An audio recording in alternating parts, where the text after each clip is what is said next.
राधे राधे दोस्तों, स्वागत है आपका हमारे चैनल सत्संग वाणी में। हमने एक नई श्रृंखला की शुरुआत की है, भजन मार्ग पर आधारित प्रेमानंद महाराज जी के प्रवचनों का सारांश, जो आत्मा को छू जाए, जीवन को दिशा दे और अंतर मन को शुद्ध कर दे। यह है हमारी श्रृंखला का दूसरा भाग, डाक्कड़ी माली 2 एकांतिक वार्तालाप, 4 नवंबर 2022 एकांतिक वार्तालाप भजन मार्ग। इस एपिसोड में प्रेमानंद महाराज जी ने जिस गहराई से एकांत और आंतरिक वार्तालाप की महत्ता को समझाया, वह किसी भी साधक के लिए जीवन बदल देने वाला हो सकता है। अरबरार विषय प्रवेश। एकांत सिर्फ बाहर का नहीं होता, असली एकांत वह होता है जहां मन शांत होता है, जहां आत्मा से आत्मा की बात होती है। जब हम स्वयं के भीतर उतरते हैं, तब हमें ईश्वर की आवाज सुनाई देती है, और इसी को कहा गया है एकांतिक वार्तालाप। इस पूरी वार्ता में उन्होंने कहा कि कैसे सच्चा साधक वो होता है जो भीड़ में भी अकेला होता है और अकेले में भी परमात्मा से जुड़ा रहता है। उन्होंने यह भी बताया कि मन का नियंत्रण और आत्मनिरीक्षण केवल सत्संग या पुस्तक से नहीं आता, बल्कि भीतर के मौन संवाद से आता है। अब हम एक एक बिंदु को समझेंगे, उदाहरणों के साथ विस्तार से, ताकि ये केवल श्रोता तक सीमित न रहे, बल्कि साधक के जीवन का हिस्सा बन जाए। नरा 1 एकांत की आवश्यकता क्यों?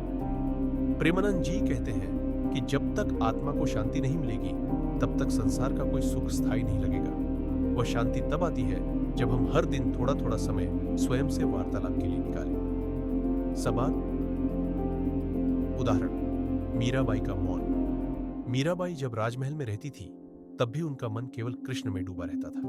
उनका भीड़ में भी मन एकांत में था। उनका गीत ही उनका एकांतिक वार्तालाप था। उन्होंने स्वयं से कहा, मैं तो सावरे की दीवानी और किसी को न जानूं। देखो सार की व्यक्तिगत अभ्यास। आज के समय में जब हम हर समय सोशल मीडिया, काम, परिवार और इच्छाओं से घिरे रहते हैं, तब क्या हम 10 मिनट भी अपने लिए निकाल सकते हैं? एक साधारण अभ्यास, हर सुबह उठते ही 10 मिनट आंखें बंद करके मन में पूछिए, मैं कौन हूं, मैं क्यों हूं? ये 2 प्रश्न आत्मा के दरवाजे खोलते हैं। अनिनस 2 भीतर के संवाद की शक्ति। भीतर की बात कोई और नहीं समझ सकता, केवल आप और आपका प्रभु। अरियस उदाहरण, बालक और दीपक। एक बालक रो रहा था, उसकी मां पूछती रही, पर वह नहीं बोला। अंत में वह मंदिर गया और दीपक के सामने बैठ गया। कुछ नहीं बोला, बस आंसू बहते रहे। पुजारी ने पूछा, बेटा तू भगवान से क्या मांग रहा है? बच्चा बोला, कुछ नहीं मांगा, बस जो मेरे भीतर है वो उन्होंने देख लिया होगा। यह है भीतर का संवाद, जहां शब्दों की आवश्यकता नहीं होती। हर दिन रात को सोने से पहले स्वयं से पूछिए, मैंने आज किस पर गुस्सा किया? क्या मैंने किसी का मन दुखाया? क्या मैंने प्रभु का स्मरण किया? ये 3 प्रश्न आत्मनिरीक्षण की शुरुआत है। नाद अन्य 3 मन का शुद्धिकरण एकांत में ही संभव है। मन बहुत चंचल होता है। जब तक वह बाहर भागता रहेगा, तब तक ध्यान, भक्ति, प्रेम कुछ भी स्थिर नहीं हो सकता। एकांत में मन का प्रशिक्षण होता है। इकरार ये उदाहरण, किसान और खेत। एक किसान को हर साल फसल खराब हो जाती थी। किसी ने कहा, तू एक बार अपने खेत को पूरी तरह से शांत छोड़ दे, जुताई मत कर, बीज मत डाल। उसने ऐसा किया।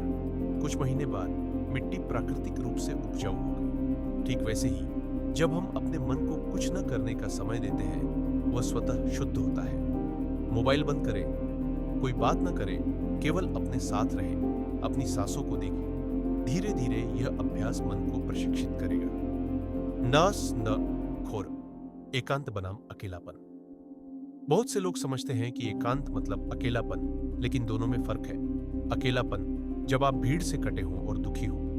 एकांत जब आप प्रभु से जुड़े हो और भीतर आनंद हो। यादाकार उदाहरण, संत तुलसीदास जी। तुलसीदास जी एक दिन अकेले जंगल में भटक गए। किसी ने पूछा, डर नहीं लगता? उन्होंने कहा, जब राम नाम साथ हो तो डर कैसा? अकेला वो होता है जो नाम से दूर हो। लिख रहे अभ्यास, जब भी अकेलापन महसूस हो, राम नाम जपे। धीरे धीरे वह अकेलापन दिव्य एकांत में बदल जाएगा। लबार प्रभु 5वां, एकांत में ही प्रभु से मिलन संभव है। प्रभु बाहर नहीं, भीतर है। जब तक हम बाहर ही ढूंढते रहेंगे, हम उन्हें नहीं पा सकते। एकांत हमें उनके द्वार तक ले जाता है। अदार का उदाहरण नारद मुनि और भगवान नारायण।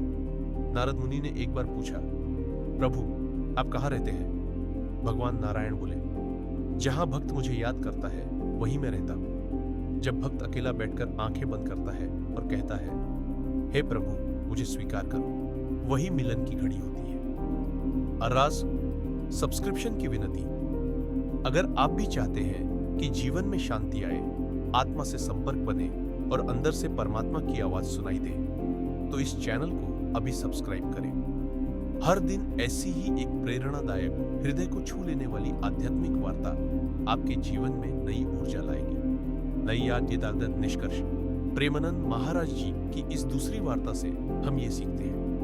और एकांत कोई डरावना स्थान नहीं, ये आत्मा का मंदिर है। 2.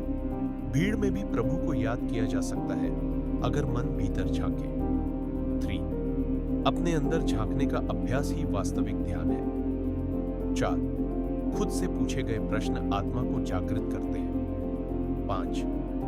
मौन सबसे बड़ा उत्तर है। तो दोस्तों, आपको ये दूसरा एपिसोड कैसा लगा? कमेंट में जरूर बताएं कि आपके लिए एकांत का क्या अर्थ है। क्या आपने कभी भीतर की आवाज सुनी है? अगर वीडियो अच्छा लगा हो तो लाइक करें, चैनल को सब्सक्राइब करें और अगले एपिसोड के लिए तैयार रहें। हम फिर मिलेंगे भजन मार्ग के तीसरे एपिसोड की आध्यात्मिक गहराई में। तब तक के लिए राधे राधे।